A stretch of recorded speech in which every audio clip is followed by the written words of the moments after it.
The phone in my pocket vibrated persistently, cutting through my concentration.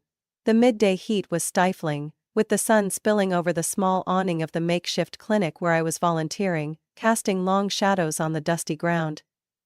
I pulled out my phone, saw the name on the screen, and felt a heavy weight settle in my chest. Edgar. I almost didn't answer. Calls from my stepfather rarely brought good news, and after years of dealing with his schemes, I had learned my lesson. If Edgar was calling, it meant trouble. But even though my rational mind told me to let it go to voicemail, some part of me, perhaps curiosity, or a fragile sliver of hope, made me swipe my finger across the screen. "Nora speaking," I said, keeping my voice steady. "Nora!" His voice came through, suspiciously cheerful. "Just calling to share some good news.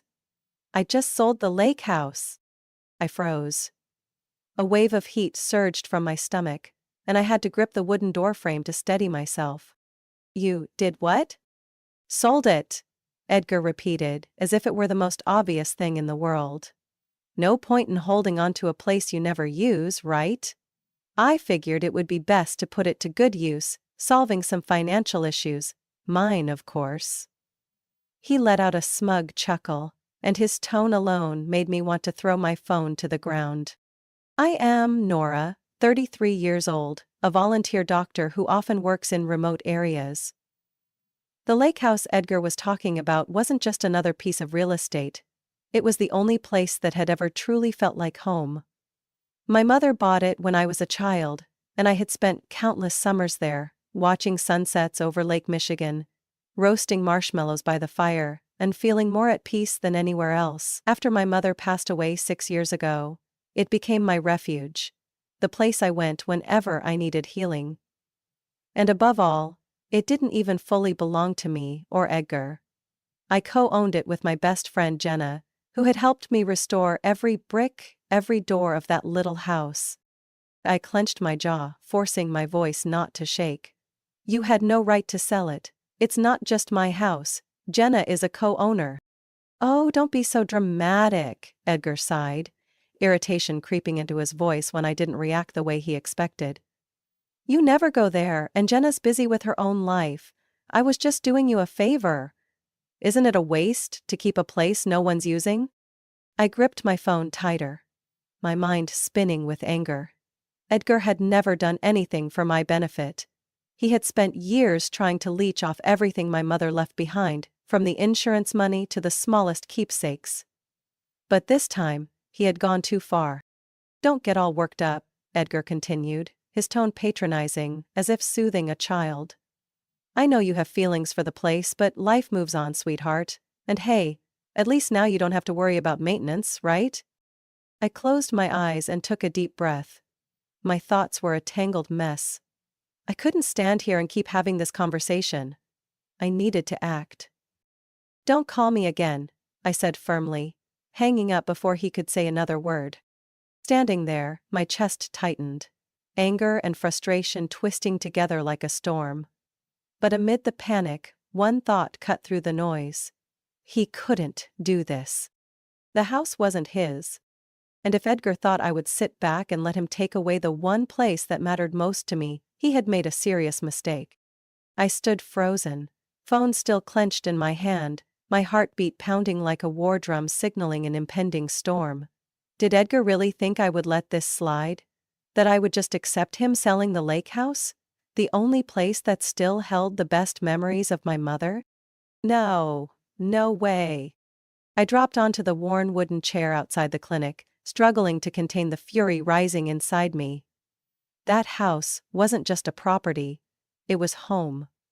It was where my mother and I had spent long summers, sipping iced tea on the porch, listening to the wind rustling through the trees by the lake. It was where Jenna and I had painstakingly restored every inch, turning it into a sanctuary for us both. And most importantly, Edgar had no right to sell it. My hands trembled as I scrolled through my contacts, stopping at Jenna's name. She was the only person who would truly understand what I was feeling right now. "Nora, what's wrong?" Jenna answered on the second ring. I didn't waste time. "Edgar sold the house." A heavy silence. I heard Jenna take a sharp breath through the phone. He did what? He said he needed the money so he sold it, I said, trying to keep my voice under control. But Jenna, he can't do that, right? He has no legal right. Jenna was quiet for a moment. Then her tone turned serious. There's no way. That house belongs to both of us. He can't sell it without my signature. A flicker of relief passed through me, but it was immediately replaced by burning anger. Then he's either lying or he did something shady. I heard the sound of papers rustling on Jenna's end.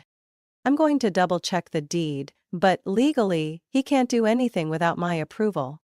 I tightened my grip on my phone, my anger far from subsiding. Edgar had always been skilled at finding loopholes. He had spent his life manipulating people, and my mother, too kind for her own good, had let him get away with it too many times. But I wouldn't. I'll be back as soon as I finish this volunteer rotation, I said. I need to be there to handle this in person. Nora, don't let him con you again, Jenna warned. He always assumes you'll give in, but this time we need to show him we're not pushovers. I closed my eyes, curling my fingers into a fist. I know. And yet a part of me still couldn't believe this was happening. I had spent years keeping my distance from Edgar, hoping that if I removed him from my life, I would no longer have to deal with his deceit.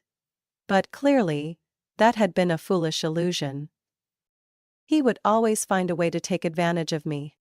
But this time, he had gone too far. I was going to make sure he never bullied us again. That night, I barely slept. I tossed and turned on the small cot in my cramped volunteer quarters, my mind consumed by one single thought. I had to get the house back.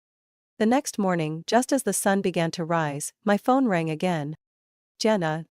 I checked the records, she said, her voice firm. Edgar never had the legal authority to sell the house. There's no official transaction recorded. If he actually sold it, then it must have been an under-the-table deal. I clenched my teeth. What did that mean? So? He might have sold it using a fake contract, or tricked someone into buying it without proper documentation. Exactly, Jenna replied. And if the buyer has already paid, we need to track them down immediately before this gets any more complicated. I sat up straight, feeling adrenaline surge through my veins. Can you look up the new ownership records? I'm already on it, Jenna said. But it'll take some time.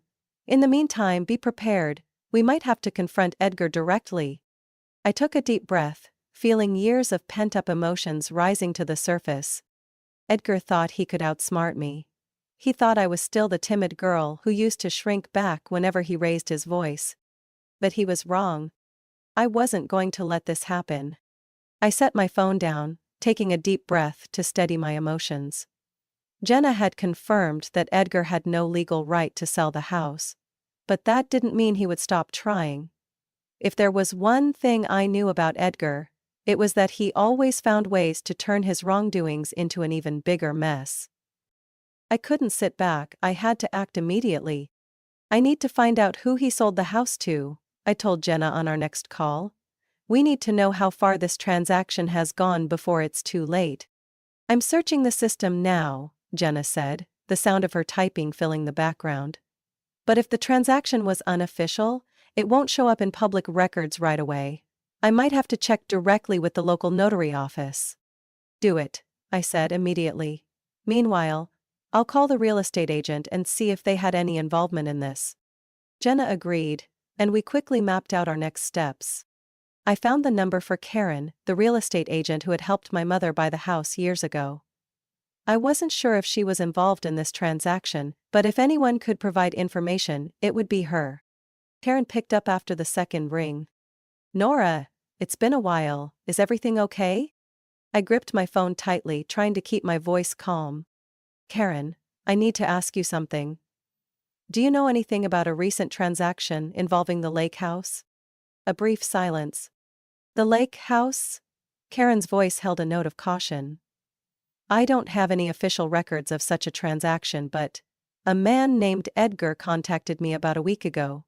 He was looking for a buyer. I refused because I knew he wasn't the legal owner. But she trailed off, as if debating whether to continue.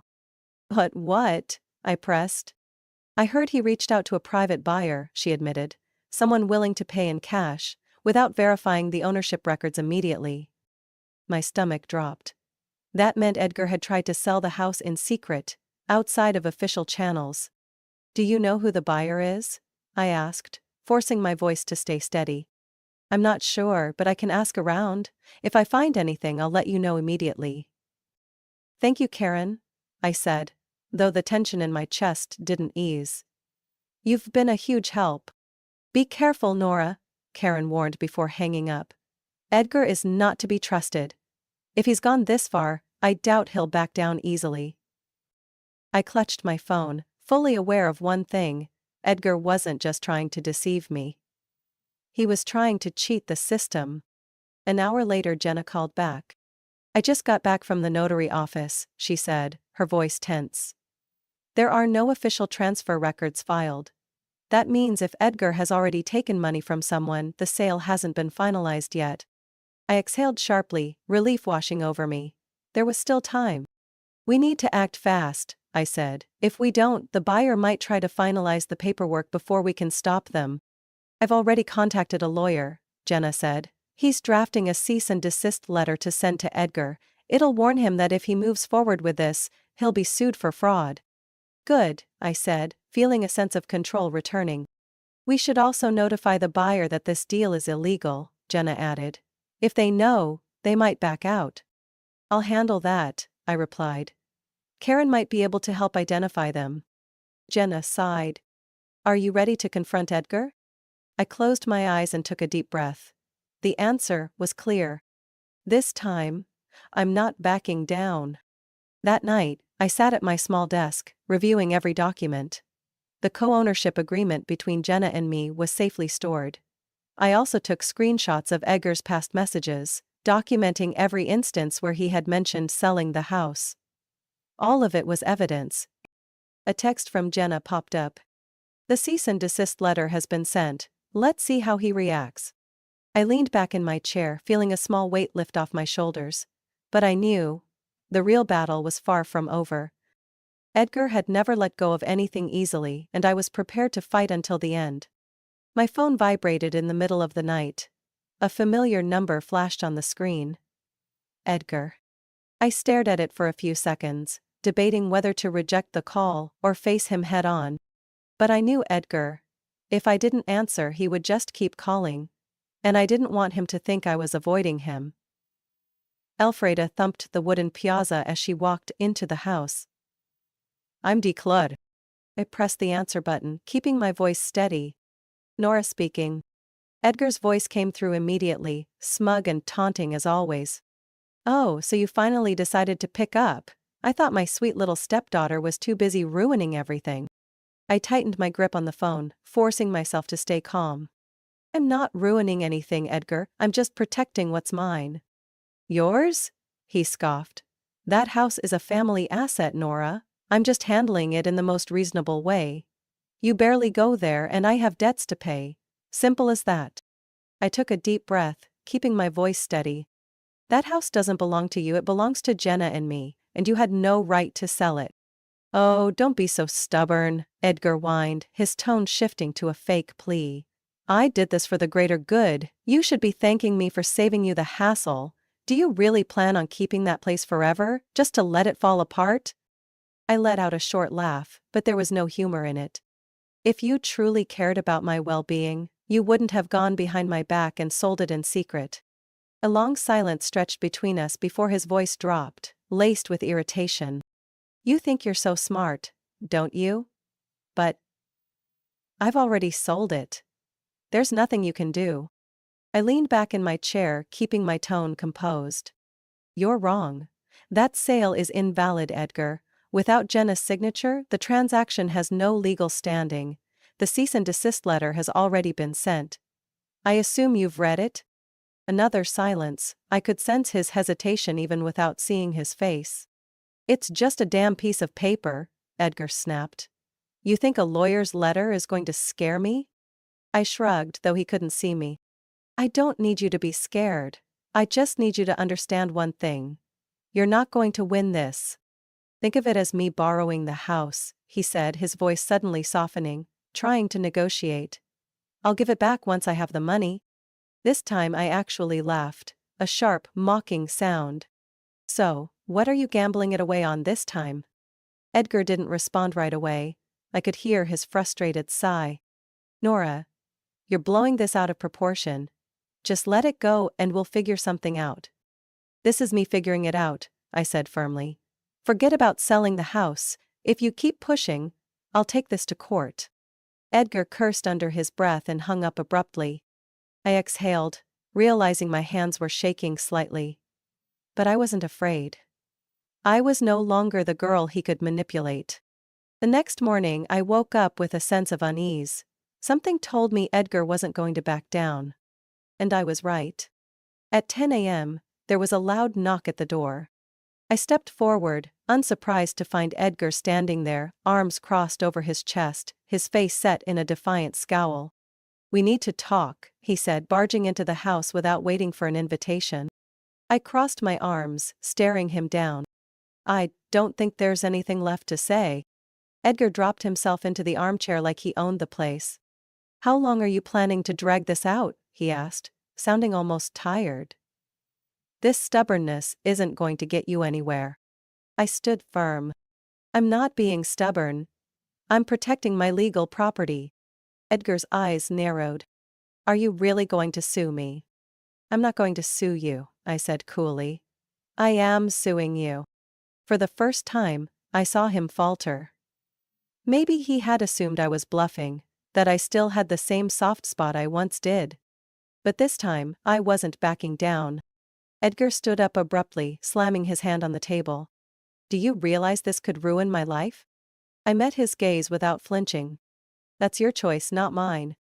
A heavy silence hung between us. Then Edgar gritted his teeth, yanked his coat, and muttered something under his breath before storming out, slamming the door behind him. I closed my eyes and took a deep breath. He finally understood. I wasn't afraid of him anymore. And that meant the real fight had just begun. I stood by the window, staring out at the quiet street. The morning passed in tense silence. Edgar had left after our heated confrontation, but I knew he wouldn't give up so easily. I picked up my phone and dialed Jenna's number. She answered immediately. Nora, I have news. I straightened, bracing myself for whatever she was about to say. The buyer backed out. I blinked, taking a second to process that. What do you mean? Karen just called me, Jenna explained. She found out who the buyer was. Some real estate investor from Chicago. As soon as he heard about the legal issues surrounding the house, he wanted no part of it. The deal is off. A wave of relief washed over me, but it was quickly replaced by another thought. What about Edgar? He's still trying to fight it, Jenna said, her voice icy. But we're not giving him the chance. My lawyer and I have officially filed a lawsuit against him for fraud and attempted property theft. This isn't just our problem anymore. The authorities are getting involved. I took a deep breath. Things were finally moving in the right direction. So what happens next? The police will investigate the fraudulent transaction, Jenna said. And if there's enough evidence, Edgar could face criminal charges. I was silent for a moment, considering the weight of her words. Edgar had spent his entire life slipping through legal loopholes. But this time, he had gone too far. And now he was going to face the consequences. 2 days later, I received a call from the local police department. Is this Nora Anderson? A man's voice came through. This is Detective Miller. We've reviewed your complaint and have some updates. I tightened my grip on the phone, my heartbeat pounding. Yes, this is Nora. What's the news? Based on the evidence you and your attorney provided, we've confirmed that Edgar had no legal authority to sell the house, Miller said. Furthermore, he deliberately concealed that fact from the buyer, which indicates real estate fraud. I held my breath. So, what does that mean? We've summoned Edgar for questioning, the detective continued. And if he refuses to cooperate, we have enough grounds to press charges. I gave a small nod, even though he couldn't see me. Thank you, detective. I'll fully cooperate however I can. We'll be in touch soon, he said before ending the call. I set my phone down on the table, feeling some of the weight on my shoulders lift. Edgar was about to face justice. That evening, another call came in, this time from my mother. I hesitated for a few seconds before answering. "Mom?" She sighed, her voice weary. "Nora, I know what you're doing," she said. "I just want to ask, does it have to be this serious?" I closed my eyes, frustration rising in my chest. "Mom, he tried to scam me. Tried to steal the house you left for me. This isn't a small matter." "I know," she admitted, her voice trembling slightly. "But Edgar says he only did it because he was desperate." I let out a dry laugh. "You're still defending him?" "No," she said quickly, and for the first time I heard hesitation in her voice. I never thought he'd go this far." I clenched my phone. "So, are you on my side?" A long pause. Then she sighed. "Yes," she said softly. "I know you're right. And this time, I won't protect him." I opened my eyes, feeling a small weight lift off my chest. "Thank you, Mom. I'm sorry I didn't see it sooner," she whispered. I didn't respond, but deep down I knew. This was the first time my mother truly acknowledged the truth about Edgar. 2 weeks later, the police formally charged Edgar with fraud and real estate deception. I received the news while working on the lake house with Jenna. We were repainting the porch when my attorney called to inform me that Edgar was officially being summoned to court. I looked out at the lake, where the golden sunset reflected over the still waters. Jenna stepped outside holding 2 beers, handing me one. "So, it's over," she said, clinking her bottle against mine. I nodded, taking a sip, letting the bitter taste settle. "It is," I said. "Edgar no longer has control over my life." Jenna smiled. "And more importantly, the house is still ours." I inhaled deeply, letting the cool breeze fill my lungs. Finally, after all these years, I had won. Not just the house, but my peace. I stood on the wooden porch, gazing out at the vast expanse of Lake Michigan, where the golden hues of the sunset glistened on the water like scattered gold dust. A gentle breeze carried the scent of pine and wild grass, reminding me of the evenings I spent here as a child, sitting on this very swing with my mother, sipping hot cocoa and talking about everything and nothing. Now, this house still belonged to me and Jenna. But more than anything, it belonged to me. No one could take it away anymore. Jenna stepped out, holding 2 glasses of red wine. She handed me one, leaning against the railing, her eyes gleaming as she looked at me. "So, we did it," Jenna said, taking a sip. "The house is still ours. No more Edgar, no more threats." I smiled, raising my glass. "You right." We clinked our glasses together, the soft chime ringing in the peaceful air. Over the past few weeks, after Edgar was convicted of real estate fraud and deception, Jenna and I had spent our time restoring the house. We repainted the aging walls, reinforced the roof, and planted a row of trees along the driveway. With each passing day, I felt like I was reclaiming a part of myself, a part Edgar had tried to take from me for years. A week later, while cleaning up in the kitchen, my phone rang. "Mom." I stared at the screen, my heart sinking for a moment. I knew she would call. I knew she would try to mend things after everything that had happened. I took a deep breath and answered. "Mom." She hesitated before speaking. "Nora, are you okay?" "I'm fine," I replied calmly. "Everything is getting better." She sighed. This whole situation with Edgar. I never thought it would come to this. I remained silent. She never thought? Edgar had manipulated her for years, taken advantage of both of us, and she had always chosen to look the other way. "Nora, I know you're angry," she continued, her voice shaking. "But did it really have to go this far? Edgar, he was still a part of this family." I tightened my grip on the phone, the familiar disappointment rising. "Mom, he was never family to me," I said without hesitation. "He took advantage of your kindness. He tried to steal from me. I can't just ignore that." She sighed again, this time sounding more tired than accusatory. "I just don't want to lose you, Nora." I closed my eyes, feeling a part of me soften. "You're not losing me," I said gently but firmly. "But I won't let anyone, not even you, force me to forgive what I can't." She was silent for a long time before finally whispering, "I understand. No more excuses, no more guilt tripping, just acceptance." And that was all I needed. In the weeks that followed, my life slowly returned to peace. I spent my days enjoying the lake house, for the first time in years without anxiety or fear. Jenna and I continued fixing the little things. Re-rounding the roof, planting a few flower beds along the pathway, rearranging my mother's old keepsakes. With each passing day, I felt like I was rebuilding my life from the ground up.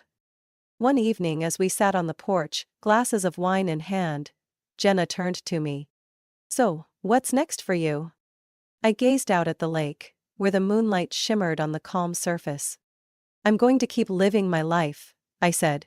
"Keep volunteering, traveling, doing what I love, but this time," I turned to Jenna, smiling, "I'm going to do it on my own terms, without anyone telling me what I can or can't do."